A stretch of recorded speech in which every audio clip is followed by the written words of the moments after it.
Hey there, photographers! Today, we're going to talk about one of the most important things in photography, exposure.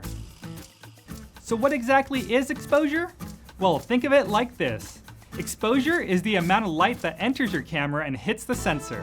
When you take a photo, you're essentially capturing light, and exposure determines how bright or dark that light will be. Now, there are three main things that affect exposure: aperture, shutter speed, and ISO. Aperture is the size of the opening in your lens that lets light in. Shutter speed is how long the camera's shutter stays open to let light in. And ISO is how sensitive your camera's sensor is to light. So let's say you're taking a picture of your friend in a dimly lit room. You want the photo to be bright enough to see your friend clearly, but not so bright that it's overexposed. To achieve the right exposure, you can use a wider aperture to let in more light, a slower shutter speed to let in more light over a longer period of time, or a higher ISO to make the sensor more sensitive to light.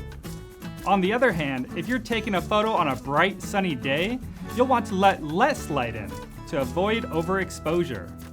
You can use a smaller aperture, a faster shutter speed, or a lower ISO to achieve the right exposure. Now, for those using a phone camera, it's important to note that the aperture is fixed, meaning you can't adjust it manually like you can with a traditional camera. However, many newer phone cameras come with advanced camera features that allow you to control the exposure in other ways.